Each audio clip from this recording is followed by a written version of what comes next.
Hey guys, tonight we slip into something wildly uncomfortable. The scratchy linen shirt of a medieval executioner. You're waking up in 14th century England, not in a feather bed or castle tower, but in a lopsided wooden shack just past the tanner's stinking vats. And guess what? You're the town's newest, least loved public servant. Hope you're not squeamish. Outside, the morning mist clings to your boots as you trudge toward the square. Birds chirp overhead, probably vultures, let's be honest. And somewhere in the distance, someone's sharpening a blade, hopefully not for you. You pass by townsfolk who go quiet the moment they see you. Some cross themselves. Few spit. One small child hides behind a market stall. You are, in short, not winning any popularity contests. You don't even want this job. No one ever does. You inherited it because your cousin choked on a turnip and someone remembered your great-uncle once held an axe at a fair. That's all the qualification required. And now, you're stuck. You become that guy, the one who gets invited to absolutely no feasts and whose touch is considered worse than goat plague. So before you get comfortable, take a moment to like the video and subscribe, but only if you genuinely enjoy what I do here. Let me know where you're listening from and what time it is for you. Now dim the lights, maybe turn on a fan for that soft background hum, and let's ease into tonight's journey together. You arrive at the gallows platform. It's crooked, smells faintly of cabbage and death, and one of the hinges on the trapdoor keeps sticking. Your first task today? Sweep it off. Executioners don't just kill, they also clean up, which feels a bit unfair, considering everyone else in town only has to worry about baking bread or hauling fish. Your official title is hangman, though you'll quickly find yourself multitasking, decapitations, burnings, disembowelments, and the occasional weird ceremonial duty, like cutting a pig in half during a town festival. That last one is less justice and more weird tradition, and you'll never quite get used to the cheers. The gallows, by the way, aren't new. They've been reused so many times that the wood creaks in protest every time someone climbs up. Historians still argue whether the design was meant to be rickety on purpose to scare the crowd, or if medieval carpenters were just perpetually underpaid. Either way, you learn fast to test the trapdoor before putting someone on it. There's a faint smell of old sweat and ash clinging to your robes. They were passed down from the last guy, who passed them down from his guy.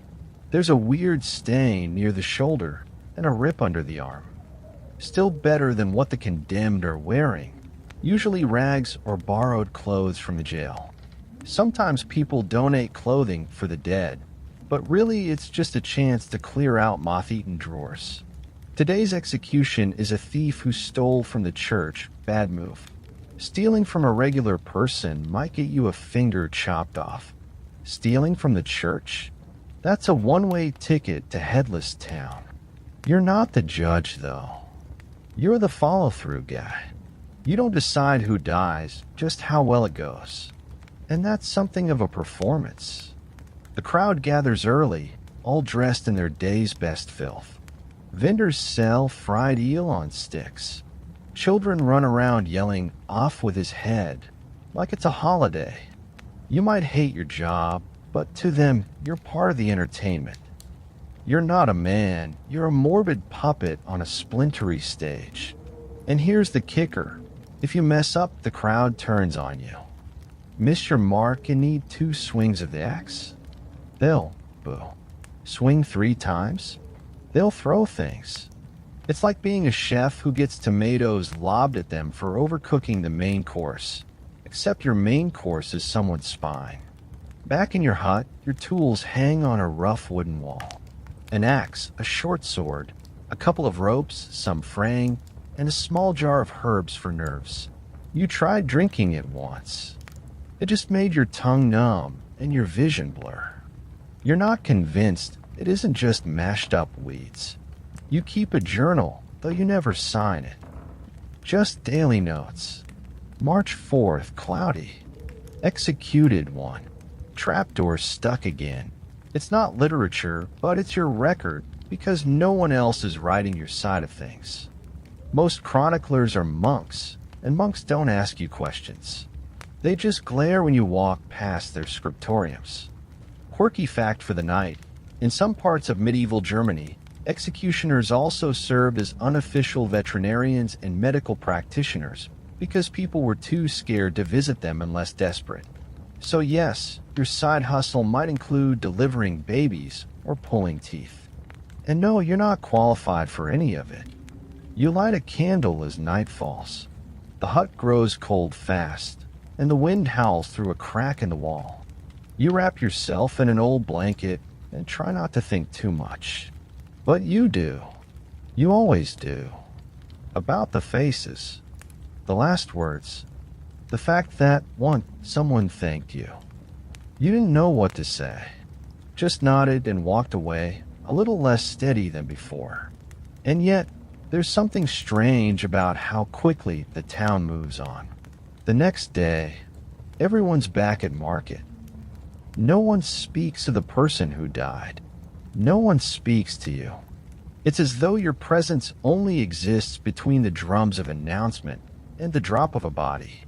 You're invisible, and yet unforgettable. That's the paradox of your life now. Central to justice, reviled by society, bound by duty, and always one slip away from becoming the next name on your own list. Sleep well. You wake up to shouting in the alley again, some drunk cursing the devil and throwing rocks at your door. You don't even flinch anymore. That's just how mornings start for the town's least huggable citizen. Everyone knows who you are. You've got that look, that reputation, and that smell, if we're being honest. No one wants to be your friend. No one wants to sit beside you at the tavern. And if you so much as reach toward the bread cart, the baker finds a reason to pack up early. See, being a medieval executioner doesn't just suck because of what you do. It sucks because of what it makes you. You're a social pariah. Officially employed, technically important, but spiritually, absolutely cursed. People cross the street to avoid your shadow. Not even dogs follow you home. And yet, the town needs you. They just pretend they don't. You're like a plunger, disgusting, necessary, and hidden under the sink unless there's a real mess to deal with. Every town has its gallows, and someone's got to keep them busy. Still, it stings. You hear people whisper, "There goes the death man," or worse, "Don't let him touch you." Superstition runs deep. People think your hands are cursed, that just brushing your cloak brings bad luck. Once a tavern girl dropped a plate because you walked in. She claimed it was your aura. You just wanted a cup of ale. Historians still argue whether these taboos were official laws or just deeply rooted custom. Some towns outright banned executioners from church services. Others had death rows and marketplaces where you were allowed to shop alone, cornered off like a diseased vegetable. Even in your own neighborhood, if you can call the edge of town a neighborhood, no one visits. Your next-door neighbor is a tannery. The smell of boiling animal hides is somehow less offensive than your company. You can't even borrow a cup of flour without someone dropping it from a second-story window. And romantic life? Forget it. You're not exactly a heartthrob when your job description includes removes heads. No one wants to marry an executioner. If you do manage to find a spouse, chances are they're either incredibly brave, incredibly desperate, or just in it for the free pork you occasionally confiscate. Your clothes don't help. They're always dark, always practical, and always stained in ways you'd rather not think about. You wear a hood sometimes, not to be mysterious, but just to avoid being stared at like a walking omen. It doesn't work. They stare anyway. And kids, they're terrified of you. They make up songs like little medieval burn books set to lute music. One popular rhyme goes something like, "Executioner, executioner, swinging high and low. Drop him in the river if he's got no soul. Lovely. And yet, you've never done anything to deserve this treatment personally. You don't like your job. You don't laugh while doing it. You go home and scrub your hands raw like you can rinse off guilt itself. But no one sees that. They just see the hood, the blade, and the body count. One curious fringe belief, especially in parts of France, held that executioners had healing powers. People would secretly ask for your old clothes or tools, believing they cured illness or infertility. So you're hated and occasionally looted for your dirty laundry. Medieval life, full of surprises. When festivals come around, the town square transforms. Bright ribbons, roast meats, minstrels, and you standing alone like a rain cloud in a painting. You're not allowed to join the dancing. One time you tried clapping along and someone fainted. You get used to sipping ale in a quiet corner, pretending you don't notice the empty circle around you. And yet, on execution days, everyone gathers, sometimes early, sometimes with snacks. They cheer when you walk onto the platform, even though they wouldn't lend you a candle if your house burned down. It's like being a celebrity with a fan base that despises you. You don't get applause for your skill.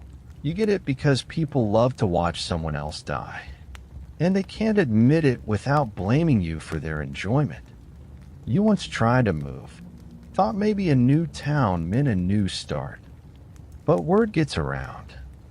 The moment someone learns what you used to do, the shutters close, the job offers vanish, and you're back to being that guy who should probably sleep in a barn. And legally, you're not exactly protected. If someone assaults you, the courts might just shrug. Well, he is the executioner, they say. Like your bones are somehow harder to break, or your dignity isn't worth defending.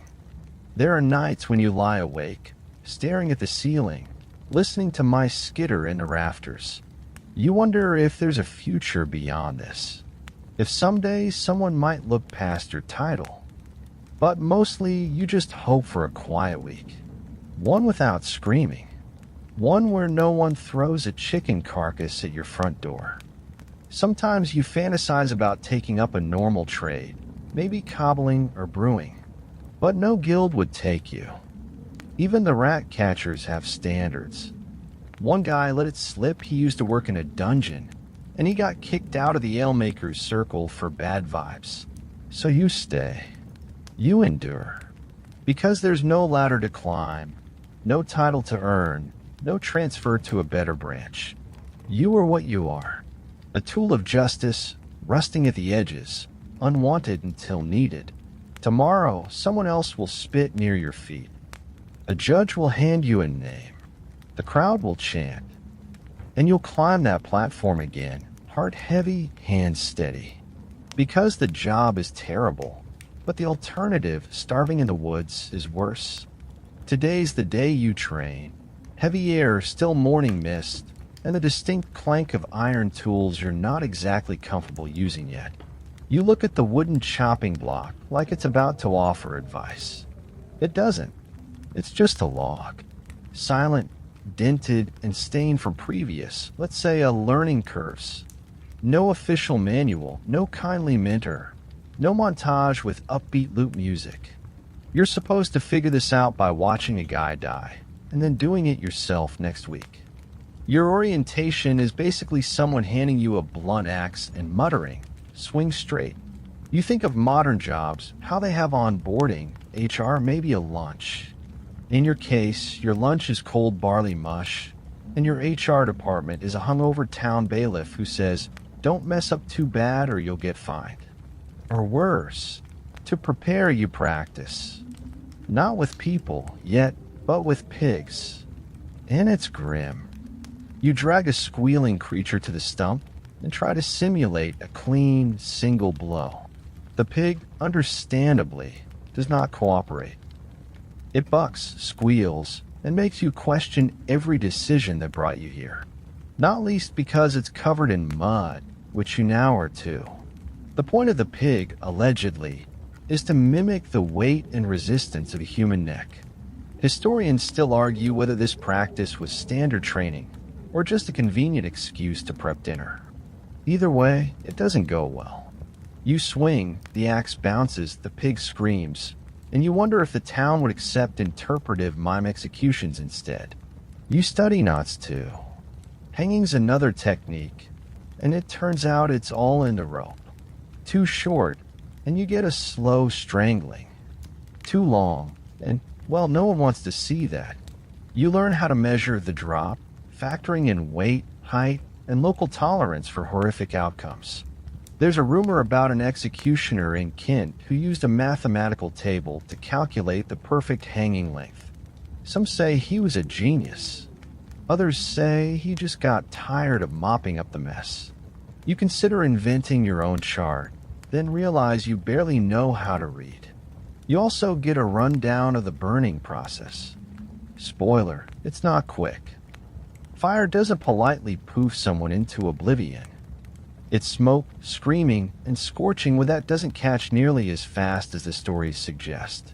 You're told to layer the kindling carefully. Too sparse and it sputters, too thick and it suffocates the flame. One veteran tip: soak the ropes that tie the condemned to the stake. That way they don't burn off before the person does. Yep, that's the kind of wisdom passed down like an old family recipe. Granny's secret for crisping a heretic. Then there's sword work. Not all towns use axes. In some wealthier places like London, you might get a sword for beheadings. But swords aren't designed to chop. They're for slashing, stabbing, duels, not separating vertebrae from a kneeling account. So unless it's sharpened to perfection and wielded like Thor's hammer, you're in for a messy spectacle. You practice anyway. On sacks of grain, on bundles of straw tied up with red ribbon, once on a watermelon, which goes surprisingly well, though the juice stains your shirt and makes you look like a murder tomato. You visit the local smith to ask about tool sharpening. He eyes you suspiciously and says, "I'm not touching those." So you learn to do it yourself. With a whetstone, lots of patience, and an awkward song you hum while grinding metal to keep from spiraling into existential dread. One quirky fact: in some regions, executioners were expected to wear a specific costume during work. Not for drama, but because it made it easier for people to not recognize them outside the gallows. Sort of like a reverse superhero. You think a hood helps, but when you're the only guy in town built like an ox and walking around with rope burns, anonymity is kind of a lost cause. The worst part? There's no one to ask for feedback. You don't get annual reviews. You don't get a gold star for a clean cut. You just get through the day, hope the crowd doesn't riot, and maybe, if things go weirdly well, someone drops a stale pie crust near your door as thanks. You read body language too, though not in the fun, romantic way. You learn to spot when someone's going to faint or when a prisoner might bolt. You get good at quick handwork. One time, a condemned man tried to bite through his own tongue. You had to intervene gently, firmly, while 40 onlookers placed bets. Sometimes your training includes listening to priests. They talk about the soul, about sin, about justice. But they never stay long. Once the body hits the ground, they scurry off like hens in a thunderstorm. You're left to deal with the cleanup, the silence, the stillness that follows. One scholar once suggested that medieval executioners were more akin to religious functionaries than civil servants, that their role in the public eye was to purify through violence. You'd laugh if your lungs didn't already feel heavy from yesterday's smoke. And when the training is over, no one claps. No handshake. No congratulations, you're now licensed to decapitate. You just get told when the next one is scheduled, and maybe if you're lucky, someone tosses you an extra scrap of bread. You go home that evening sore from lifting, bruised from a stray pig hoof, and oddly proud that you got the rope not right on the second try. Still, your hands tremble a bit. The axe leans against the wall like it's watching you. You wonder if you'll dream of that pig. You do. So now you're trained, sort of, or at least not completely incompetent. The only way to really learn is on the job, which means come sunrise, you're about to graduate from pig practice to people.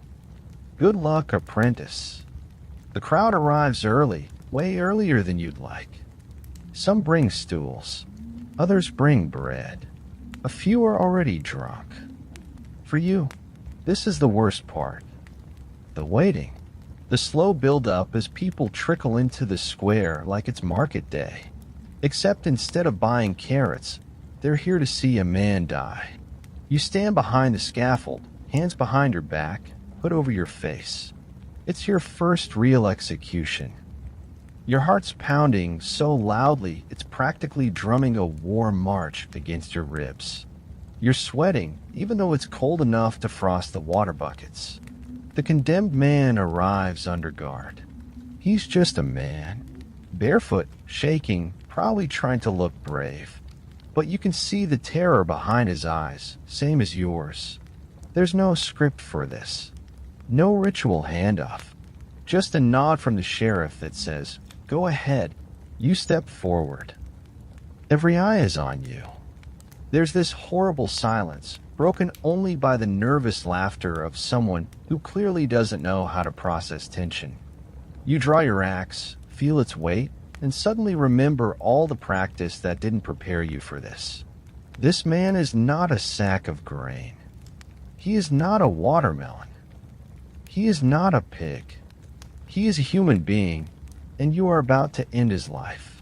Executioners across Europe handled this moment differently. Some prayed first. Some whispered to the condemned. Some offered a quick mercy, a coin to bite, or a last drink. You not knowing the etiquette yet, just lock eyes with him for a moment and try not to vomit. You raise the axe. The crowd inhales. You swing. And you miss. Not entirely, just enough that it doesn't go clean through. There's a sickening thud, a groan, a ripple of noise through the crowd like someone dropped a plate. You freeze. Everyone sees. Everyone knows. You, the death man, botched your first job. Historians still argue whether one blow was truly expected or if the three-strike rule was common practice. But here today, there's no rule, just humiliation. You swing again, and finally it's done. The body slumps. The crowd is quiet. Not respectful quiet, but awkward quiet, like they'd all just witnessed something far more real than they were hoping for. They didn't come for this. They came for clean justice. They got splatter and panic and a man who looked too young to die. You don't meet anyone's gaze. You just turn, step off the platform, and walk stiffly home, the axe heavy in your hand, blood still wet along the edge. Back at your hovel, you scrub your hands. You scrub the blade. You scrub the wooden handle until it gives you splinters. And none of it helps. The image is burned into your mind, his eyes, his last breath, the awful sound of the first strike. You don't sleep that night. Or the next. The townspeople don't say much. Just glances. The occasional muttered, sloppy. A kid mimics the sound of the axe hitting bone, and then laughs. You start taking side streets to avoid being seen. But then something strange happens. A week later, another execution is scheduled. And the sheriff still calls for you. Because even when you mess up, no one else wants the job. So you try again. The next one goes better. One clean stroke. The crowd murmurs approval, and you feel, well, not good, but at least competent. One local even tosses a coin at your feet, then immediately makes the sign of the cross and backs away. You hear about an executioner in Bavaria who would kneel beside each condemned person and quietly apologize before lifting his sword. Another in Florence wore gloves made of lambskin because he believed they softened the soul.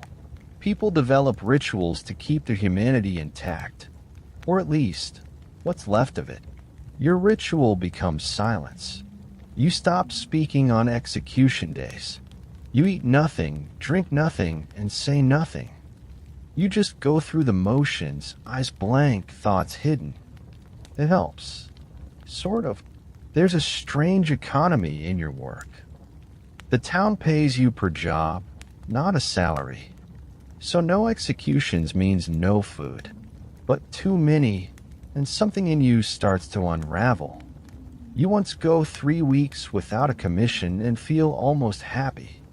Then you're called to handle a triple hanging. The pendulum swings. You start getting requests from neighboring towns. Word spreads. Not about your personality, heaven forbid, but about your reliability. He gets it done, they say. Quiet, clean, professional. You're now a brand. Medieval LinkedIn, but with more rope. One quirky moment. A noblewoman asks for your autograph. Not because she admires you, but because she collects death artifacts. You sign her parchment with a blood-stained thumbprint, just to be spooky. She swoons. Rich people are weird. You become familiar with repeat visitors. Not the condemned, obviously, but the spectators. Some are regulars. One guy always wears a bright red feather. Another sells hot meat pies on site. You hear him shout, "Best seats by the gallows." Get your pie and your beheading in one trip. It's grotesque. It's surreal. And somehow it's now your life. Your hands grow calloused. Your grip tightens.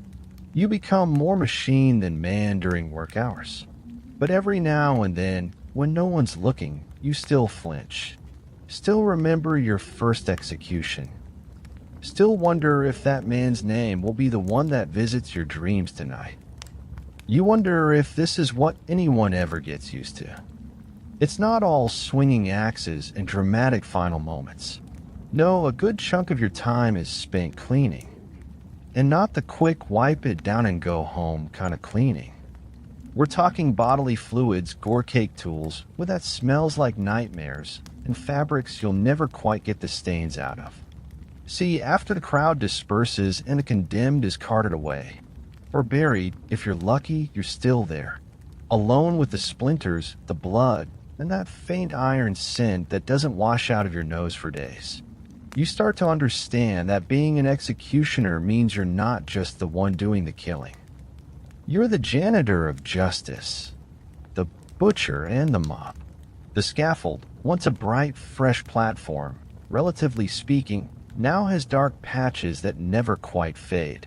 You bring sand to scrub the wood, boiling water if the town can spare it, and coarse cloths that tear after 1 or 2 uses. There's no bleach, no scented sprays. Just elbow grease and the hope no one trips on a leftover tooth. Some towns assign an assistant to help with the aftermath. Yours doesn't. Too expensive, they say. So you do it all. You sharpen your axe, then scrub it down. You clean the rope from the hanging, knot it fresh, hang it to dry like laundry. You wrap it loosely. Tight knots hold the smell. One day you find a finger. Just a finger. Tucked beneath the scaffold like it was trying to hide. You bury it quietly in the dirt near the outskirts of town, muttering something that sounds like a prayer, but is probably just you asking the ground to take it and not give it back. Historians still argue whether executioners were expected to dispose of body parts themselves, or if that fell to the gravediggers. But in your town, it's you. Because when you're already covered in blood, what's a little more? You start to carry a kit. Rags, rope, spare tunic, even herbs to mask the stench. One old woman sells you dried lavender. For the dead and the nearly so, you tie little sachets to your belt. It doesn't help much, but it's something. Some days, the condemned is drawn and quartered. That's when it gets really messy. After the limbs are separated, you have to hang them around town as a warning. That's your job, too. Like medieval interior design, but macabre. You climb ladders, hammer iron hooks into beams, and hoist limbs until they sway just right in the wind. A knee here, a forearm there. One child waves at a hanging leg like it's a festive banner. You try not to think about it. And then there's storage. You can't always clean everything at once. Rain interrupts. Tools rust. Birds pick at things they shouldn't. So you stash gear in a corner of your shack, wrap it in cloth, and hope no one notices the smell seeping from under the door. Every so often, you burn old rope. Not for firewood, just to be rid of it. There's something deeply unsettling about using the same rope twice, even if it's still sturdy. Superstition? Maybe. But you're not taking chances. One quirky fact you pick up: some executioners in Eastern Europe boil their tools in vinegar after each job, believing it cleansed not just blood, but bad luck. You try it once. The smell nearly knocks you out, but you still do it again the next time. People think death is instant. Over in a flash.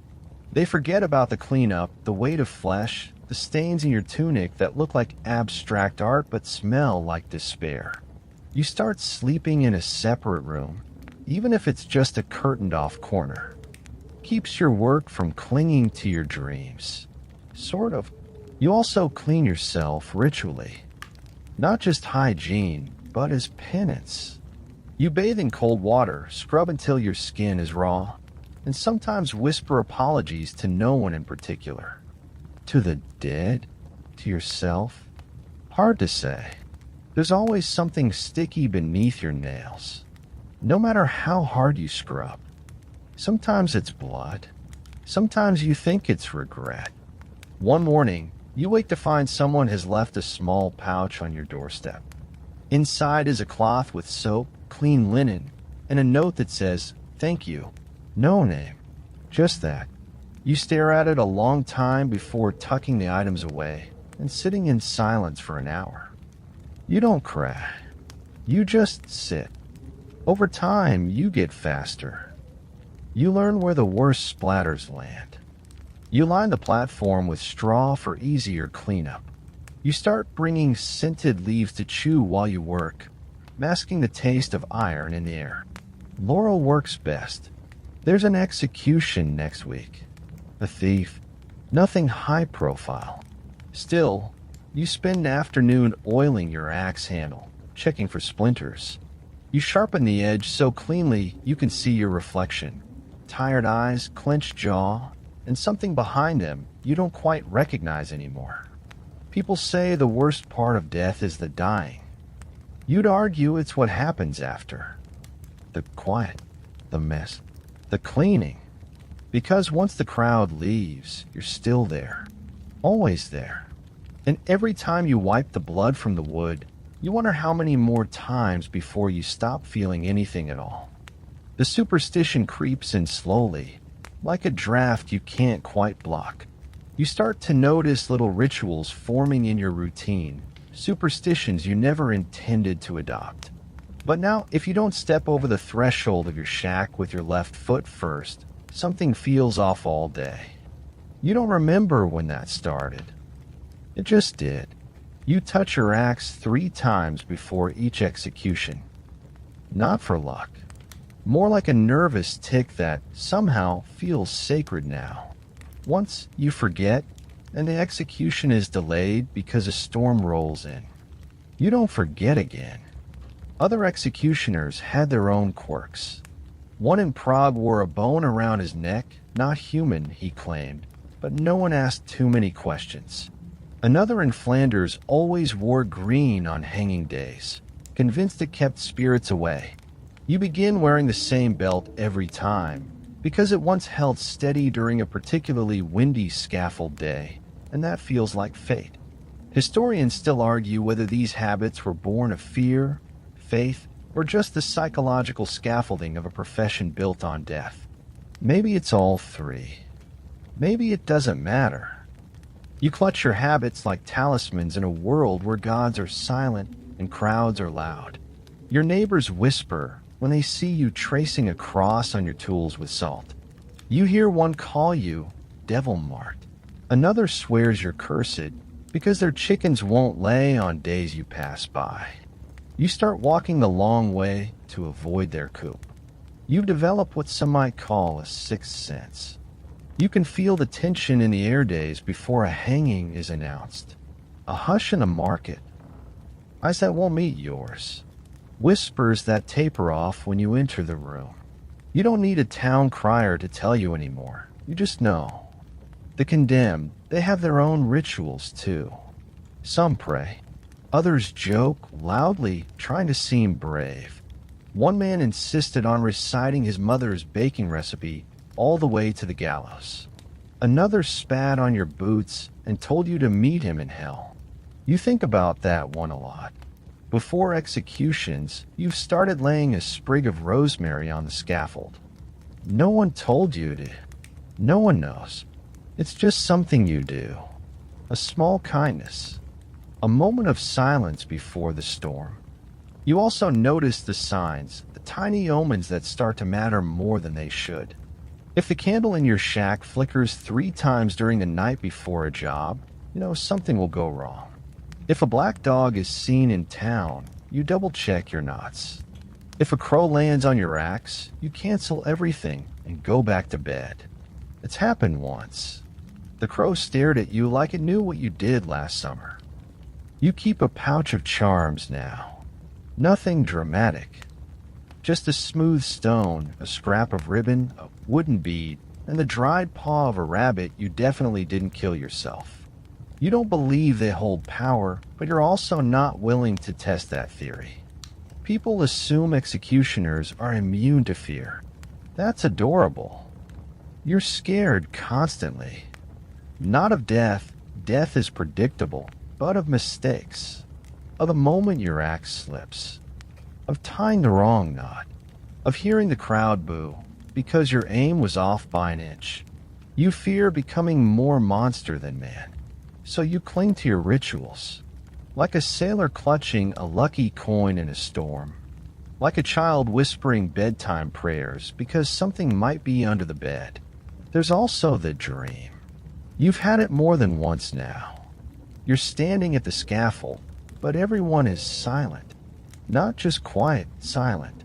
No wind, no breath, no birds. Just rows of blank-faced people. You look down, and the condemned is you. You wake up sweating, then laugh bitterly into the darkness. Once, you try to explain your rituals to a priest. He listens, then tells you gently that faith is better than folklore. You nod politely, then bury a clove of garlic beneath your pillow that same night, just in case. You've started talking to your axe. Quietly, of course. Be steady, you whisper. Don't slip. It becomes a companion, a partner in your grim duet. You even give it a name, Matilda. Why? No idea. It just feels right. She's the only one who listens anyway. Some condemned men ask for blessings. You nod even if you don't believe. Sometimes you mutter something that sounds holy.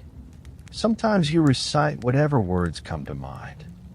One time you said, "May your next life be boring." He laughed, then cried, then walked up the steps on his own. One of the strangest superstitions comes from an old woman in the next village.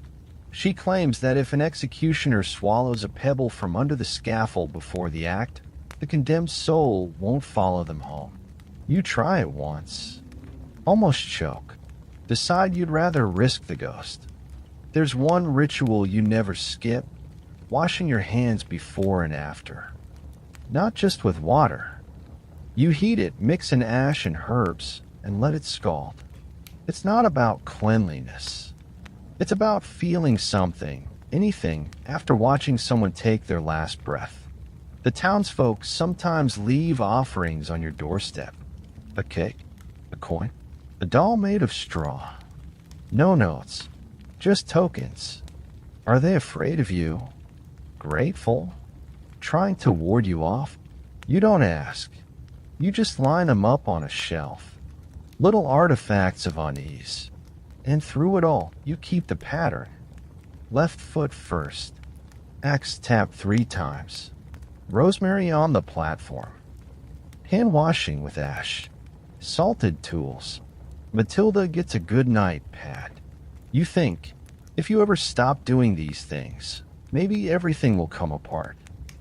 Maybe it already has. The condemned don't arrive as monsters. That's what you notice first. They don't come snarling, draped in shadows, with flames licking at their heels. Most of them look tired, small, worn down in a way that no chain or shackle could explain. They come in all sizes, all stories. Some shuffle forward with the slow dread of someone walking into the sea. Others drag their feet like maybe, just maybe, if they resist hard enough, time will pause. Spoiler, it never does. You lead them up the scaffold one by one. Every face is different, but over time, patterns form. The quiet ones, those are the ones that get to you. The ones who murmur thank you when you adjust the rope to sit just right behind the ear. Like you're offering them a better pillow instead of a quicker death. Some are just kids. Not always in age, but in spirit. Petty thieves, pickpockets, the scapegoats for some noble's bad day. You look at them and wonder, if you'd taken one wrong turn, would you be standing on that side of the rope? There's an unspoken code among executioners, not to ask too much. You learn bits of their crimes in whispers, overheard court mutterings, or shouted confessions. One man stole bread for his sick wife. Another insulted the wrong bishop. A third? Well, historians still argue whether he actually poisoned a well, or if someone just needed a scapegoat during the fever months. You try not to judge. Not your job, after all. You're not the priest, not the judge, not the jury. You're just the punctuation mark at the end of someone else's sentence. But some faces stick with you. Like the red-haired girl who asked if you believed in ghosts right before you slipped the noose around her neck. You said no. She said, "You will," then smiled. That one still visits your dreams sometimes, wearing flowers in her hair. Or the old man who walked up the scaffold like he was arriving late to dinner, apologized for the trouble, and asked you to make it neat. You did. His final words were, "That'll do," like he was approving the edge on your blade. One particularly chilling case involved a woman accused of witchcraft, all because she helped deliver too many babies safely. The townsfolk decided that was unnatural. She never blinked the entire time you prepared the pyre. Just stare into the crowd, lips pressed tight, eyes dry. You still see her in the smoke when you clean the hearth. Quirky tidbit. Some executioners believe that if the condemned died with their eyes open, you had to cover your mirrors for a week or risk seeing them again. So you drape your cracked mirror after each job, just in case. You don't even really use it. Who wants to see themselves these days? You also notice that people don't look directly at the condemned. They'll stare at you, sure, morbid curiosity and all, but rarely at the person about to die. Maybe they think it's contagious. Maybe they're afraid to see their own reflection in that final stare. Sometimes the condemned speak. Not to you, just out loud. They beg, ramble, sing. One woman recited the names of every flower she could remember. Another just said, "Tell my dog I was sorry. You didn't know how to do that, so you left a scrap of her tunic by the kennels." The dog sniffed it, whimpered, then lay down. You sat there with him for an hour. Occasionally, they try to run. You can't blame them. One man slipped his bonds and made it all the way to the edge of town before collapsing from exhaustion. You had to carry him back, panting and whispering that he didn't want to die in the mud. He agreed eventually. It's the dignity or lack thereof that gets to you. Some people get full confessions read aloud, family present, last meals carefully prepared. Others are dragged up at dawn, half-starved, no one watching but crows and curious children. Once, a condemned woman asked you to comb her hair before the execution. "If I'm going out," she said, "I want to look decent." You did. Your hand trembled the entire time. You've started a little habit again with the rituals. After each job, you take a moment to sit. Not for paperwork, not for cleaning. Just to sit. You let the silence settle in your bones. Listen to the wind, the rustle of the crowd leaving. Sometimes you say the person's name softly, like you're storing it somewhere safe. Historians still argue whether executioners kept lists of the condemned as personal records or simply let them fade. You don't write names down, but you remember them. In flashes, in dreams, in the way your boots creak on scaffold steps that never stop groaning. One night, after a particularly young boy was sentenced for stealing from a noble's cart, you found yourself standing at the scaffold long after everyone left. You just stood there. It started to rain, cold and steady, and still you stood. You weren't crying. You were just waiting. For what? You don't know. They come in different clothes, different stories, different shades of regret. But the end is always the same. You see them. They see you. And in that final moment, there's a connection, a thread spun tight and strange. And when the thread snaps, it takes a piece of you with it. Every single time. You learn quickly that your work doesn't end when the body drops. There's the cleanup. Always the cleanup. You can't just leave someone dangling or scorched or headless. It's considered bad form, even in a town that can't remember your name but always remembers your job. After an execution, the mood shifts fast. The crowd disperses like spilled grain, quickly and with little regard. The energy that surged moments ago drains into awkward murmurs, averted eyes, and the shuffling of feet. No one offers to help. Of course not. That's your job. Always has been. You step forward. Stillness settles. You untie ropes, lower bodies, and depending on the method, clean surfaces that feel less like wood and more like sin-stained stone. If there was a scaffold, you dismantle what's portable. If there was fire involved, you rake the ashes until they look like nothing ever happened. Sometimes the family is there, waiting silently. Sometimes they cry. Sometimes they spit. Sometimes they just leave before the body is cold. And sometimes, rarely, they thank you. Quiet, hollow thanks, like the kind you give a midwife for easing pain, not for delivering life. One woman once handed you a folded note after her husband was executed. You didn't open it until later. It simply read, "At least it was quick. Thank you." You kept it. It sits folded beneath your cot. You read it sometimes when your hands won't stop shaking. You're responsible for the body, officially. That's the rule. But what happens next varies. Some are claimed by family, taken for burial. Others, especially those accused of witchcraft, heresy, or treason, are left to hang in gibbets or buried at crossroads. The idea was to confuse the soul, prevent it from coming home. Charming. Historians still argue whether these customs were meant to deter crime or simply reflect the uneasy fusion of law and superstition. Either way, you're the one who drags the body to the gibbet, the stake, the cart, or when no one cares, to the unmarked pit behind the stables. Quirky fact, there's a belief that the blood of the freshly executed could cure illness. So sometimes someone sneaks up with a cup, or a cloth, or a trembling hand, trying to gather a drop. You're not supposed to allow it. But you've looked away more than once. Then there's the gear. The noose, the blade, the block. It all has to be cleaned, stored, sometimes even repaired. You sharpen Matilda with care, whispering apologies with each stroke, as if she minds. She probably does. You certainly would, in her place. Ropes are tricky. Reuse them too often, and they fray, snap, even. You learned that the hard way once. Mid-drop, the body hit the ground with a sound you won't describe.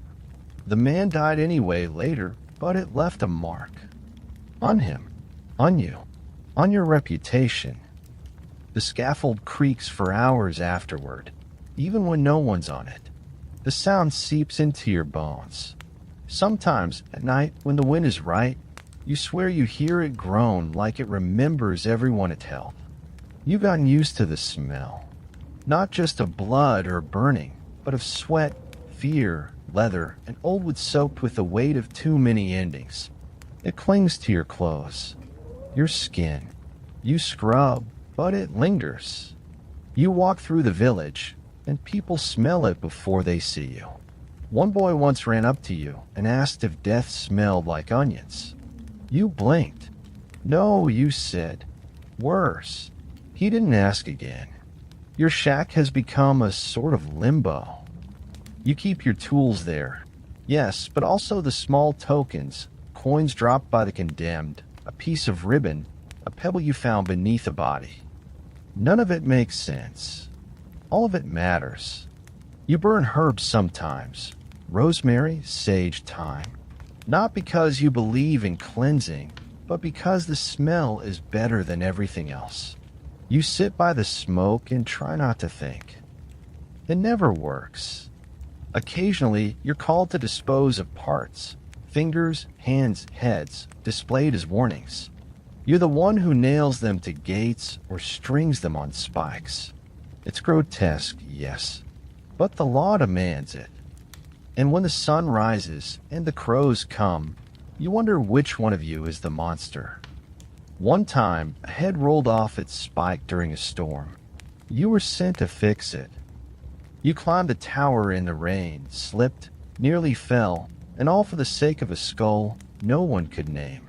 You laughed all the way down. What else could you do? There's a strange peace that follows a job well done. You sit by the fire, hands raw, eyes heavy, and the world feels quiet. For a moment, anyway. Then someone knocks. Another summons. Another name. You've become part of the machinery now. A gear in the clockwork of justice, or what passes for it. The people pretend not to see you when you walk past, but when they need you, they whisper your name like a curse and a prayer all at once. Cleanup means more than sweeping ash. It means wiping faces from your memory, trying to forget the way a body twitched, the final words, the way someone's shoes looked too new for dying. You've stopped attending festivals. Too many masks, too much laughing.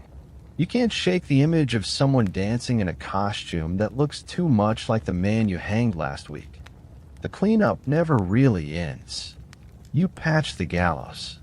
You mend your coat. You bury what's left behind, both in the ground and in your head. You try to sleep.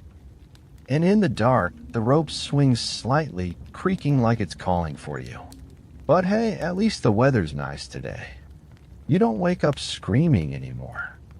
That stopped after the third year, when your mind decided it was easier to simply not dream than to dream of rope burns, screaming crowds, or the soft clunk of a head in a basket. But sleep, well, that's still elusive. Most nights, you just lie there, staring at the rafters, watching dust drift like slow rain in the candlelight. Occasionally, you hear a dog barking in the distance, or the wind knocking gently against your shutter like it's asking to be let in. You don't answer. Some nights, though, the past won't leave you be.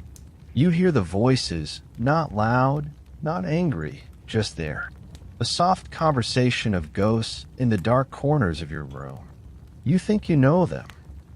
You don't want to. The worst nights are when it's quiet.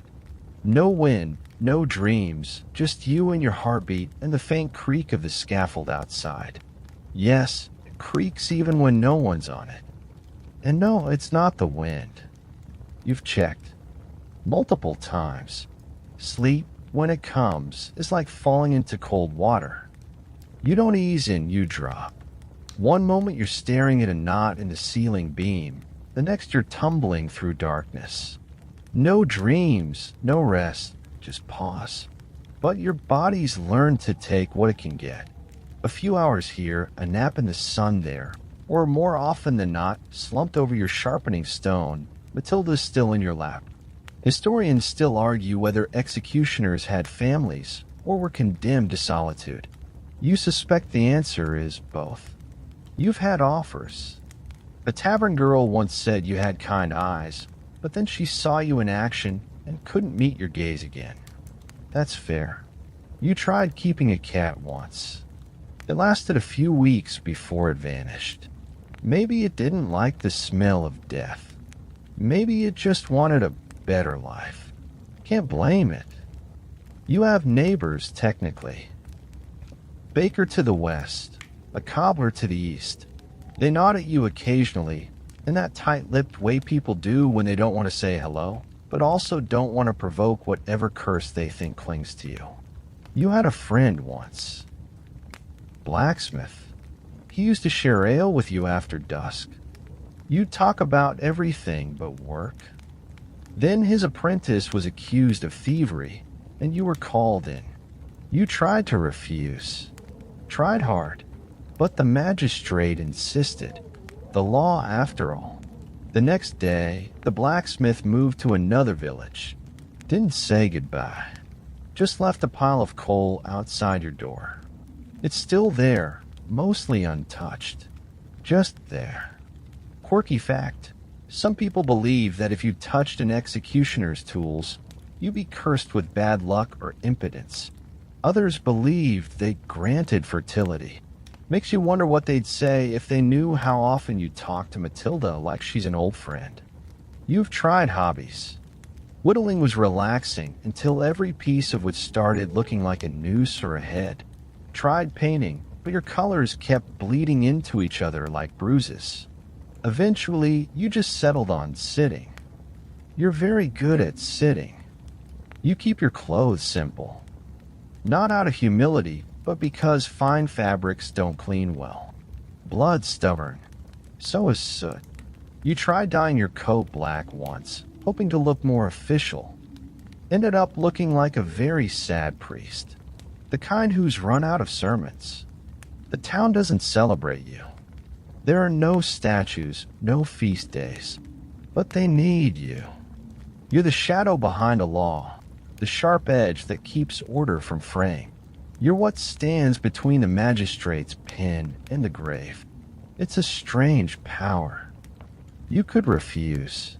Say no. But then they just find someone else. Hungrier, crueler, less careful. At least you try to make it quick. You once asked a priest if your soul could still be saved. He said something vague about repentance and penance and lots of candles.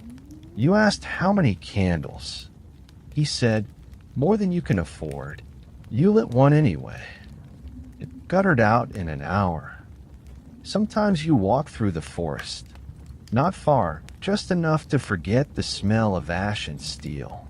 You sit by the stream, toss stones, watch insects dance on the water.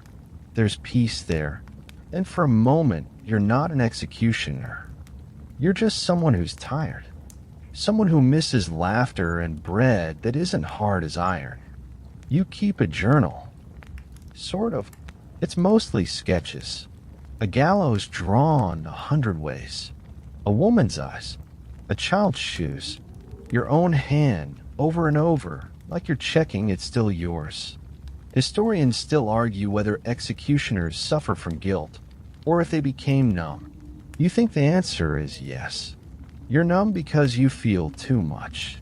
You bury it under routines, rituals, and ruffle blankets. But it leaks out. In dreams. In drawings. In the way your hands shake when you pass the graveyard. Some villagers believe your touch can cure warts. Others think it brings nightmares. One child once dared another to touch your boot. He did. You winked at him. He screamed. His mother threw a bucket of dirty water at you. Honestly, that might have been the highlight of your week. You don't hate them. Not really. You understand. Fear is a language. You've become fluent. You sometimes wonder who'll do your job when you're gone. Will someone step up? Will they be kinder, colder, better? Will they call their blade something ridiculous like buttercup? Will they sit by the fire and wonder if their soul's still in there, somewhere? You hope so. You'd hate to think all of this was for nothing. One day, they call you for something different. Not a hanging, not a beheading, not a burning. This time, it's branding. You haven't done one in a while, but you remember the steps, the tools, the smell. Oh, the smell. Worse than anything else, somehow like scorched pork wrapped in shame.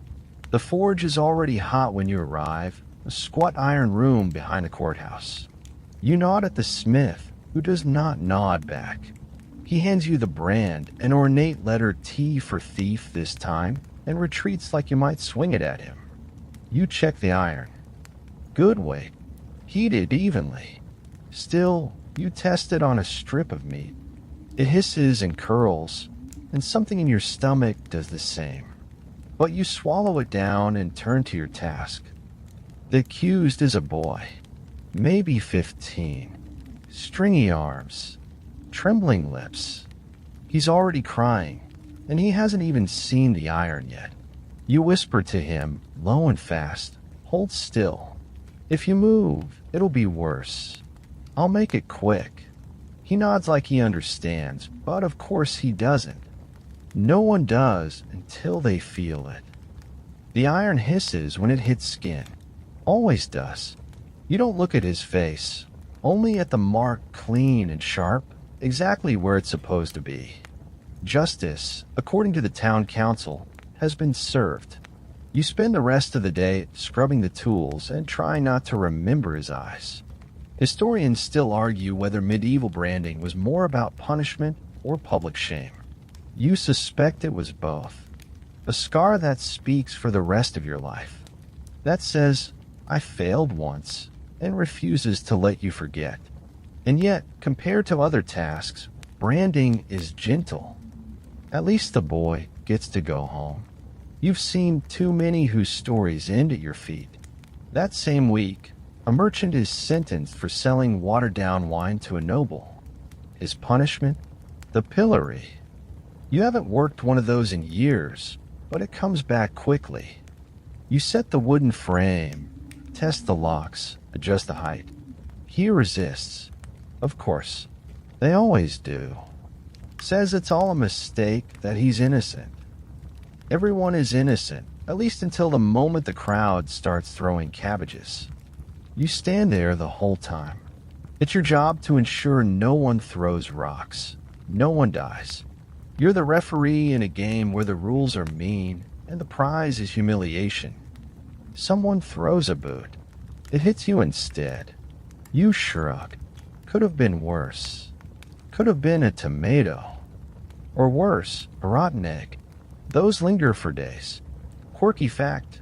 Some villagers believe that touching the pillory after someone's been in it can bring you good fortune. You once saw a man rub it like a lucky coin. He slipped in mud 5 seconds later. Poetic. You once had to oversee a punishment called ducking. A woman accused of gossip and witchcraft was tied to a chair and lowered into the river. Not to drown her, technically, just to test her. If she floated, guilty. If she sank, innocent, but, well, dead. You tried to protest. Quietly. Said the river was swollen from rain. The magistrate shrugged. The law is the law. You held a rope anyway. She lived. Barely. Coughed up half the river and cursed your name as she staggered away. You don't blame her. You still see her sometimes in the market. She doesn't speak to you. Just spits near your feet. You accept it. Historians still debate whether ducking was ever truly about finding the truth, or if it was simply an outlet for cruelty wrapped in divine logic. You've formed your own opinion. They call these minor punishments, as if humiliation and pain somehow mean less when they don't end in death. But you know better. Scars come in all sizes. Some scream, others whisper for years. You had to manage a whipping once. Not your whip, of course, there's a man for that. But you held the ledger, counted the lashes, made sure the man didn't die too soon. There's a strange rhythm to flogging. A cadence. You try not to listen. The worst part, the silence. No cries, no pleas, just the wet snap of leather on skin and the way everyone looks away except you. You're not allowed to look away. Afterward, you walk the man back to his cell, each footstep matched with a groan. He thanks you, says, you could have let him go harder. But you didn't. You nod. You don't say you tried.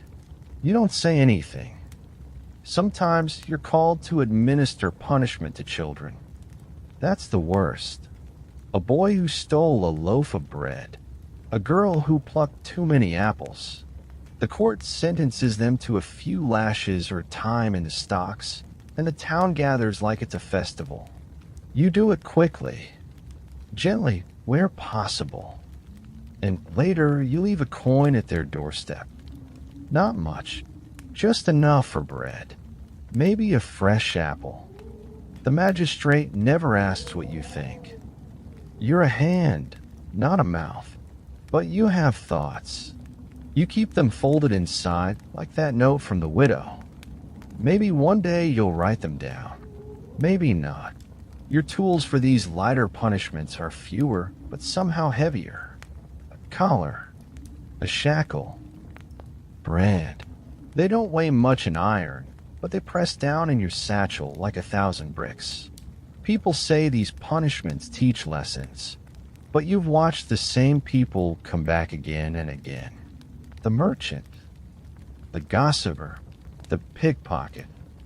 Each time marked more deeply, each time walking with a limp that wasn't there before. One day, a boy sits in the stocks, tears streaking his dirt-caked face. You sit beside him, not close, just enough to share the shade. You don't say anything. After a while, he stops crying. You leave before the crowd returns. You wonder if he'll remember that. You remember all of them. The weather never cares what kind of day you've had. Some mornings, the sun rises bright and cheery, scattering golden light across the square even as you tighten a noose. Other times, rain pelts the scaffold like it's trying to wash the sentence away before it can be carried out. You've done your work in both, sunburnt and soaked, sweating or shivering, always standing where the town needs you and never where you want to be. Today it's fog. Thick, clinging, wet as breath fog that swallows sound and turns the world into a half-finished sketch. You can barely see the crowd, but you can hear them, their murmurs, their coughing, someone chewing loudly on what smells suspiciously like boiled turnip. You adjust your footing on the damp wood, try not to slip. The condemned man is already in place. His name doesn't matter anymore. You've learned not to ask, but he speaks. They often do. Sometimes prayers, sometimes curses, sometimes just nonsense, half-mumbled memories or regrets. This one whispers, "Tell my daughter I didn't mean it." You nod, though you don't know if he has a daughter. It doesn't change what you have to do. Historians still argue whether executioners were allowed to speak with their charges before the final act. Some records suggest a last word was common. Others insist it was forbidden. You find silence works best, but you've broken that rule more than once. It's easier not to speak when it's raining. Rain drowns out everything. Last words, the thud of the trapdoor, the twitch of rope. But in fog like this, it all feels muffled and close, like the world is leaning in to watch. You pull the lever. Heat drops. A faint snap, and it's done. Clean. Quick. But the fog doesn't lift. You stay there for a while after they take the body down. The crowd disperses faster on foggy days. No one wants to linger in mist that feels like breath on the back of the neck. You understand. Quirky fact, In some towns, executioners were expected to wipe their hands on the corpse's tunic for good luck. You tried that once. Just once. You didn't like how it felt. Sticky, warm, like a handshake you never wanted. After you climb down, you pass by a group of children playing near the well. One calls you the rope man. The others scatter. You pretend not to hear. You wish you could forget. Back home, your boots leave damp prints on the floor. You set Matilda aside, not because she needs cleaning, she's seen worse, but because you don't want to look at her right now. Instead, you pour a cup of wine. It's cheap and sour, but warm, and that's enough. You sit by the fire, boots steaming, listening to the wood crackle. It's the closest thing you have to comfort.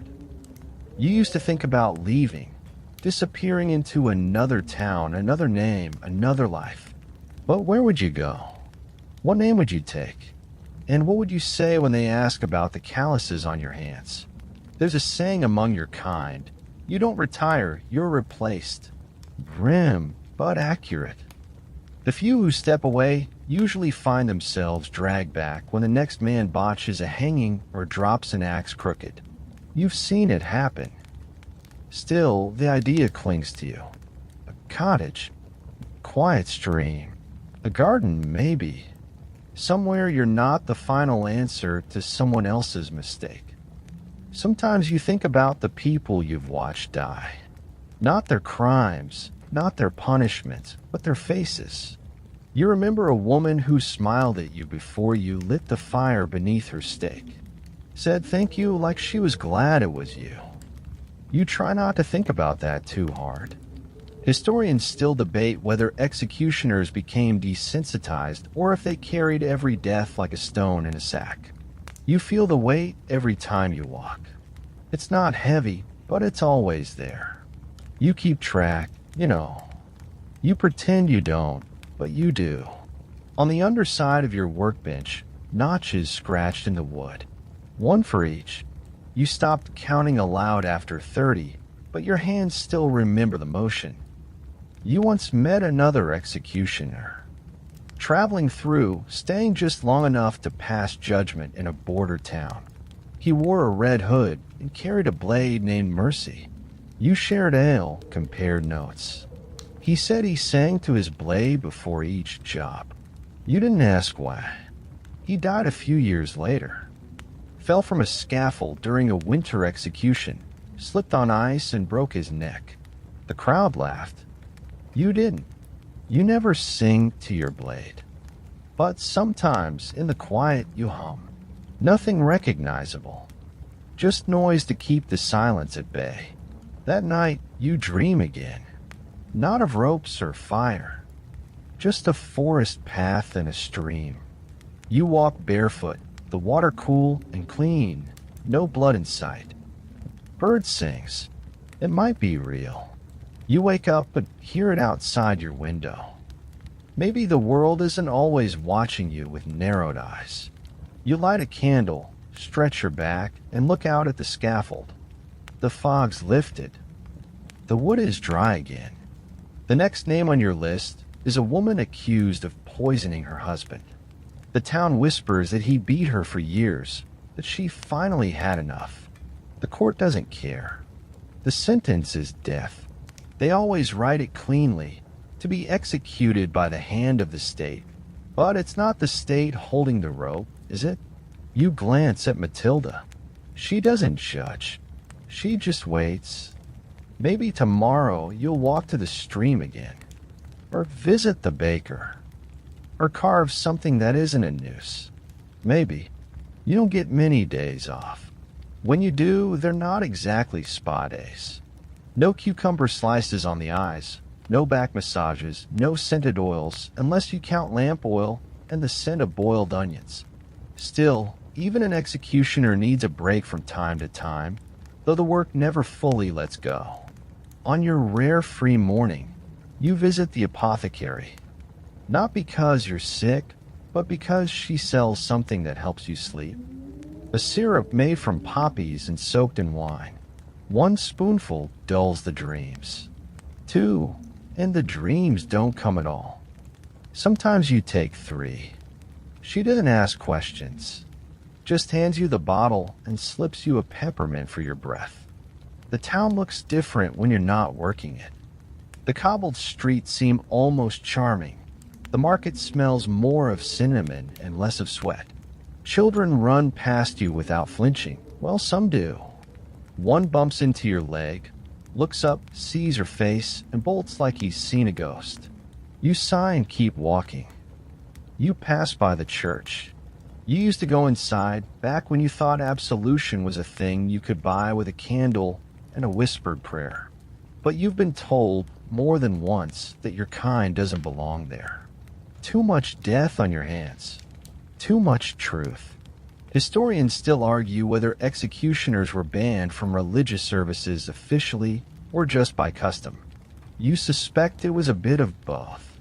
After all, it's hard to break bread beside the man who ended your uncle's life. You take your lunch near the river. Bread, cheese, and dried apples. The river always helps. Something about the way it moves, always forward, never stopping to look back. You wish you were more like that. A farmer joins you. Doesn't say much. Just nods and pulls out his own lunch. You share your apples.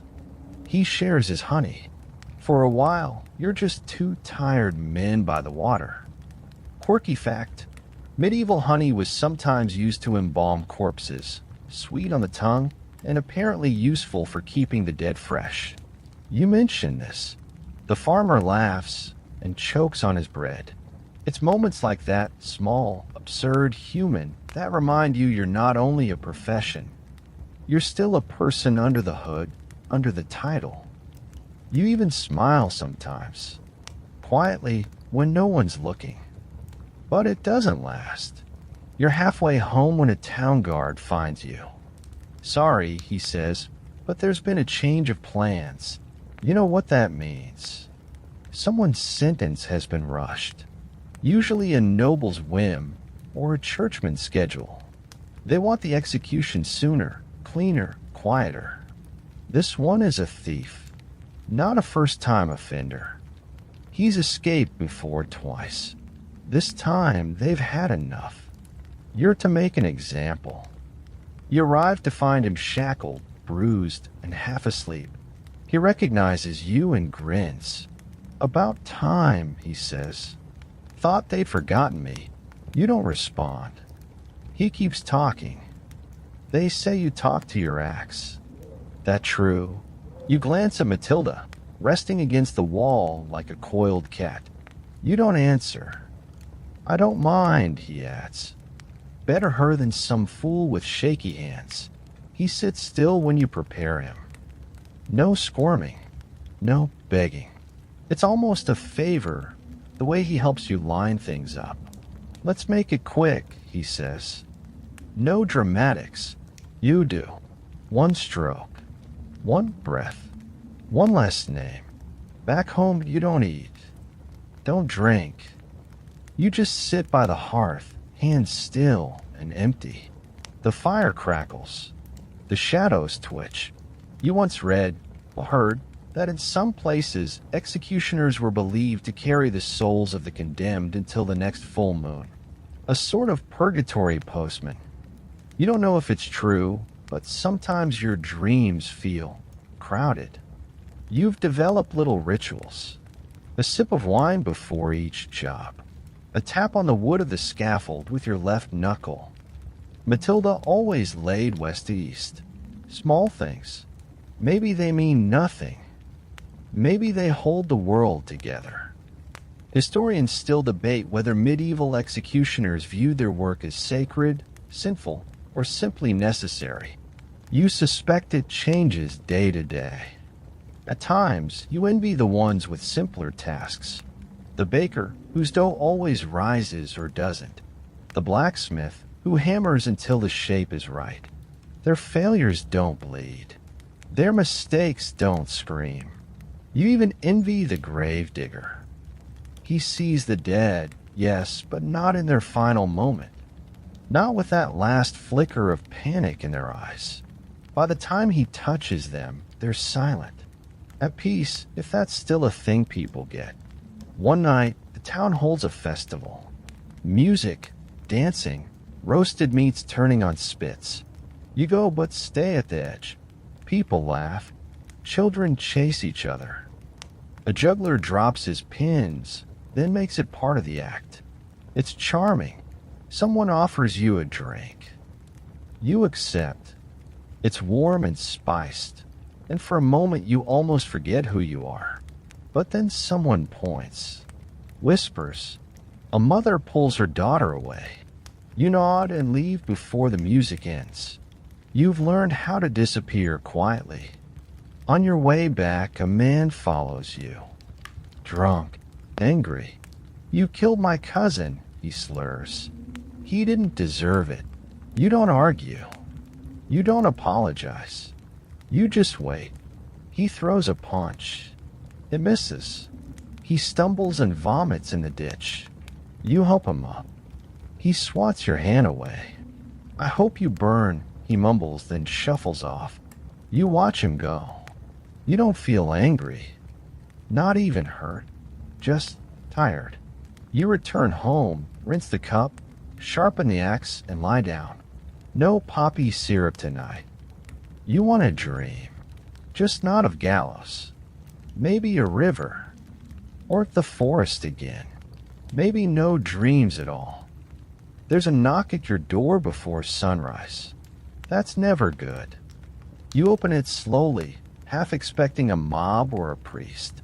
Instead, it's a boy, barely 10, panting, holding a folded piece of parchment with wax smeared across it. From the sheriff, he squeaks, then bolts before you can offer a copper. You unroll the message with stiff fingers. The wax seal is messy. Someone was in a hurry. Inside, just a few words. Urgent execution. Royal guest attending. Noon. Do not be late. You say. Of course. Because nothing spices up a public hanging like a noble or two watching from their shaded pavilion, sipping watered wine and pretending the condemned are just part of the entertainment. The town square will be packed. You'll need to prep early. You find yourself wondering who it is this time. A thief? A traitor? A poor soul who crossed the wrong tax collector? You arrive before the sun clears the roofs, scaffold slick with morning dew. You run a cloth over the wood, checking the boards. You notice a crack forming near the edge. You'll need to repair that tonight. Last thing you need is for the whole platform to groan and shift under a noble's nose. That sort of mishap earns more than just a few angry stares. The prisoner arrives in chains, flanked by guards in full regalia. He's older than most, pale, almost serene. You glance at the list and your eyebrows twitch. Forgery, high offense, not murder, not treason. He drew a royal signature a little too well and got caught. That's all. Historians still argue whether capital punishment for forgery was a form of deterrence or simply nobles protecting their pockets. Either way, it feels cruel. You catch the man's eye as the herald begins his pompous announcements. He doesn't blink, just watches you, steady and calm. You wonder if he has family here. Someone in the crowd, gripping someone else's hand too tightly. As the rope goes around his neck, he mouths a word. You think it's sorry, or maybe thank you, or maybe nothing at all. You pull the lever. The floor drops. The rope holds. A woman in the crowd faints. A noble in the pavilion claps, just once. You pretend not to hear. Afterwards, you nod to the guards and step off the platform. You pass the tavern, where a bar inside starts singing something jaunty about the man with the iron noose. You keep walking. Back at your quarters, you sit down and loosen your boots. Your feet ache. Always the feet first. You pour a bit of wine, then pull out your ledger. The town requires you to keep one. Names, dates, offenses. Neat, official, morbid. You add today's entry, ink smudging slightly where your fingers tremble. You wonder what future scholars will think, reading these pages. Will they see a cold bureaucrat, a monster, or just a tired soul doing a job no one else wants? You once read that in some towns, executioners were buried face down, so the earth wouldn't have to look upon them. Charming. You haven't decided how you'd like to go. Probably quietly. No ropes. No fire. Just sleep. Quirky fact. In the city of Augsburg, an executioner once staged a fake hanging to help a noble's son escape. Got caught. Was executed himself. Bit ironic, really. You've never faked a death. Too risky. Too loud. Too many eyes. Later that week, you get another summons. A private execution. Rare, but not unheard of. This one is different. No crowd. No scaffold. Just a cellar, a small stool, and a man kneeling with a bag over his head. The sheriff says nothing. Just nods once. You understand. The axe swings. The room stays silent. You never find out who he was. You dream that night of a hallway lined with doors. Each one opens to a different face. Some you remember. Some you wish you didn't. You wake up sweating. You try to make yourself useful during quieter stretches. You help the cooper reinforce his barrels. You bring the baker's spare kindling. You fix a neighbor's creaky gate, though she still won't look you in the eye. You try not to take it personally. You often fail. There are moments, strange little interludes, where you almost forget. A cat curling around your leg as you chop wood. The sound of rain on the roof, steady and hypnotic. The way the wind smells just before a thunderstorm. You collect these like seashells, smooth and quiet and rare. Historians still debate whether executioners kept journals or left written records beyond the official ledgers. You suspect many did quietly, in hidden drawers or beneath loose floorboards. You sometimes think about starting one, just to see if it helps.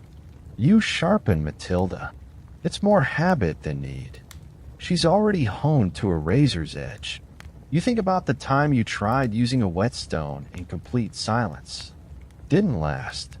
You always hum now. Keeps your hand steady.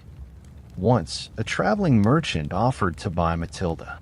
Said she'd make a fine conversation piece. You didn't answer.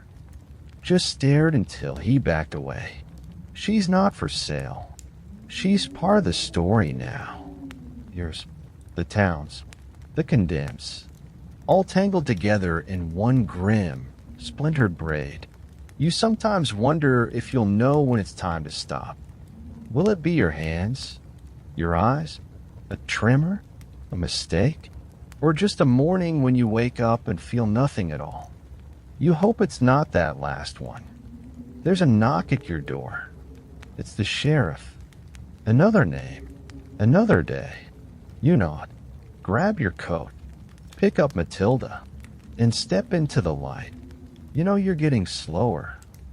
Not in the way your hand moves or how the axe falls. No, those are still sharp, still precise. It's your steps. The way you walk up the scaffold stairs, each one feeling just a little steeper than before. The way the cold lingers in your bones longer than it used to. It's not age exactly. It's wear. Like boots that still fit but have seen too many winters. This morning, a raven follows you. Hops along the rooftop as you head to the square, cawing once, then going quiet. You nod to it. Not for luck. Just out of habit. The condemned today is a woman. That's rare. A midwife accused of poisoning a noble's newborn. She claims the child was already gone when she arrived. She says it like someone who has said it 100 times already, and who knows it doesn't matter. You've seen enough to know when the trial was a formality. This one was. The noble wants closure. The town wants distraction. You provide both. The crowd's louder today. There's tension in the air, like wet cloth waiting to be wrung out. Someone yells something rude as the woman is led up. Another shouts back. You don't hear the words, just the tone, frayed, angry, desperate. The kind of unrest that grows during poor harvest years. Historians still argue whether unrest and punishment were deliberately timed together in medieval towns, whether officials used executions to remind people who held the sword. You've seen enough to think the timing's rarely accidental. You keep your motions calm, deliberate. Each step part of a quiet dance you've done too many times. She looks at you steady. Her face isn't angry, just tired. You whisper, "Any last words?" She says, "I hope you sleep." You nod. Then you do what you do. After, someone in the crowd throws a stone. It misses. Another follows. That one grazes your arm. You don't flinch. You walk away slowly, dignity intact, even as insults trail behind you like smoke. Back home, you clean your wound with vinegar. It stings more than it should. You pour a drink and sit by the window, watching the street. Children run by, playing a game where one shouts, "I'm the executioner," and the others pretend to faint dramatically. You don't know whether to laugh or sigh. You think about the midwife. Wonder whether she was guilty. Wonder whether it matters. You've stopped asking the sheriff for details. Sometimes knowing makes it worse. Quirky fact, in 14th century France, executioners were required to carry a small pardon token with them, just in case they accidentally killed someone unjustly. It could show they were acting under royal command, like a medieval get-out-of-jail card. You've never seen one, but you like the idea. A token that says, "It wasn't really my fault." You wish that worked in your dreams. You go to the market later, hood down low. You need more salt pork. The butcher eyes you, but doesn't speak. You nod at the boy sweeping the floor. He's missing 2 front teeth and gives you a grin like you're his favorite storybook monster. On your way back, you pass by a group of pilgrims. Foreign, probably Italian. One of them stares at you a moment too long, then whispers to the others. You hear the word tagliatore, cutter. They cross themselves. You keep walking. You've kept your quarters modest. A fire, a bed, a small table. The axe has its own stand carved from you. Some days, you polish it like it's a violin. Other days, you avoid looking at it entirely. Tonight, you light a second candle. You never used to, but lately the shadows feel heavier. You sit down with a scrap of parchment and begin to write, not the official ledger, but something else. A list, not of names, but of things you remember. Like the man who sang before the rope dropped, or the one who forgave you, or the boy who watched you with hatred burning brighter than any torch. You write slowly, carefully, as though the act itself could make something right. Historians still debate how executioners coped with guilt. Some drank. Some confessed to traveling monks. Some wrote poetry. You don't think of yourself as a poet, but sometimes you rhyme in your head without meaning to. As you finish writing, you hear a knock. It's the grave digger. You don't see him often, but when you do, he usually brings something. This time, it's a loaf of bread, still warm, wrapped in cloth. Saw the mess earlier, he says. Thought you could use this. You thank him. He doesn't linger. Just tips his cap and vanishes down the alley. You eat the bread in silence. It's good. Simple. Unburned. A rare kindness in a town where kindness comes with strings or stairs. Later, you look at your list again. You're not sure why you started writing it. Maybe it's guilt. Maybe it's penance. Maybe it's just a way to remind yourself that these people existed, that they were more than charges on a scroll or names shouted by a herald. You add one more line, "She hoped I sleep." You blow out the candles, one by one. The room softens. The darkness comes gently this time.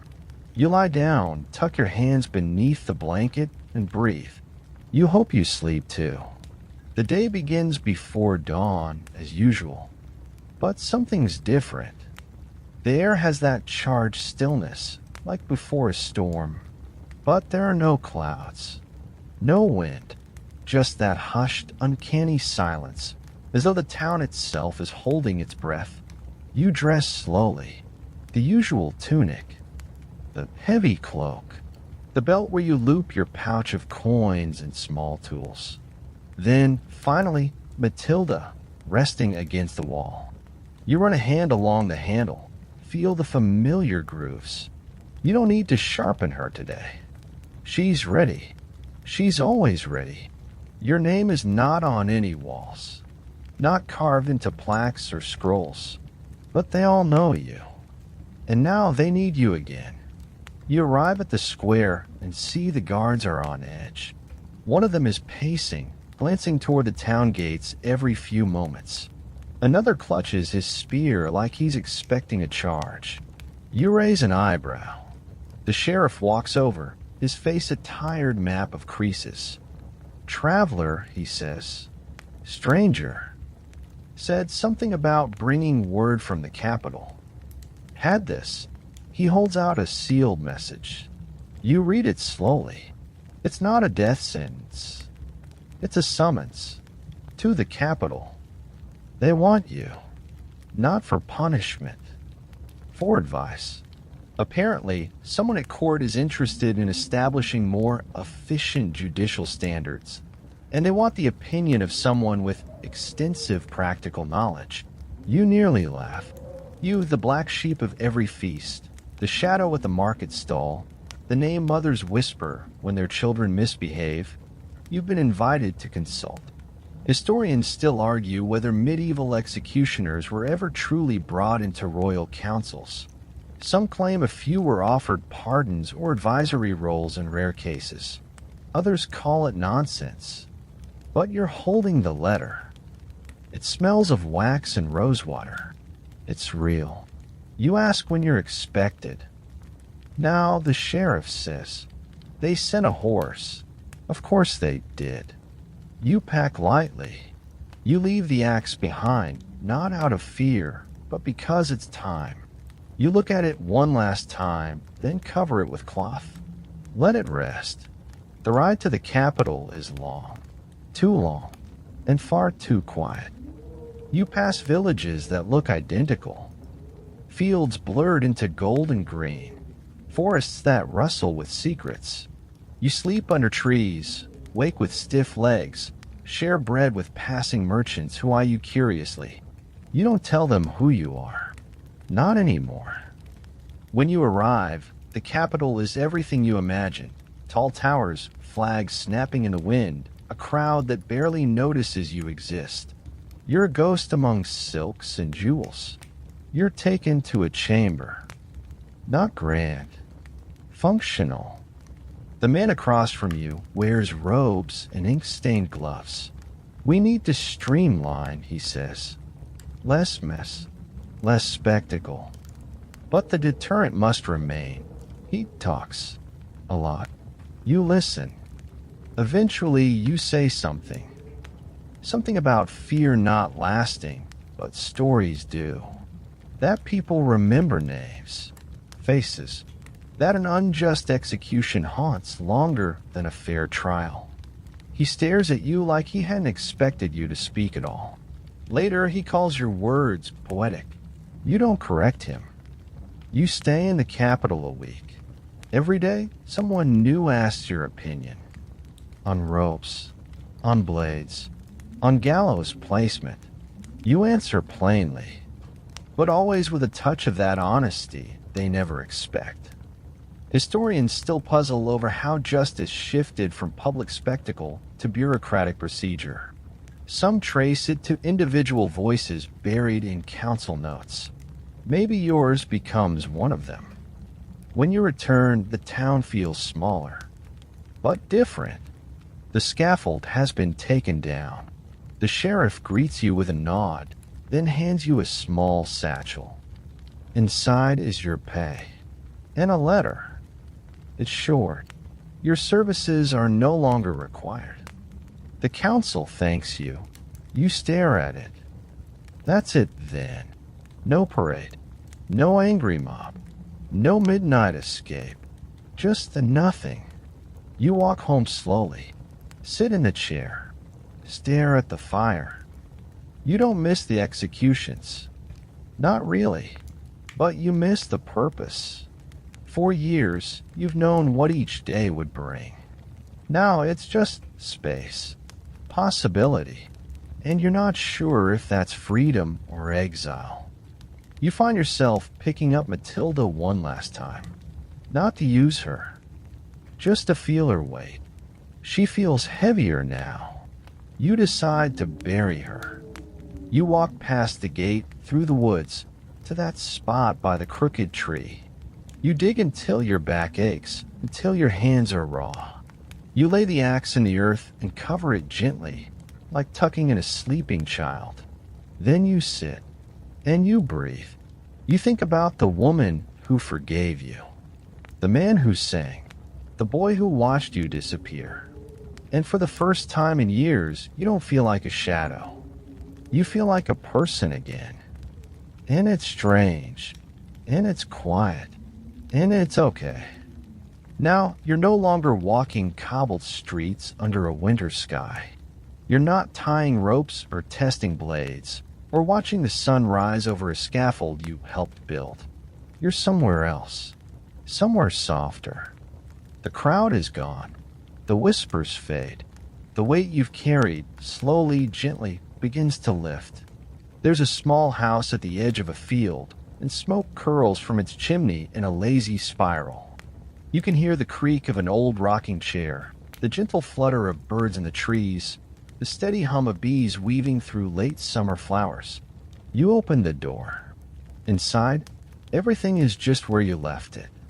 A fire crackling low, a chair worn smooth from years of use, a shelf of little things that don't mean much to anyone else, but mean everything to you. You pour yourself a drink. Sit, breathe. Outside, the sun sinks below the hills. The world turns golden, then quiet. A breeze slips through the window, cool and light. You close your eyes. You are not the axe. You are not the rope. You are what remains when the work is done. The space in between. The breath before sleep. And now you can rest. Good night.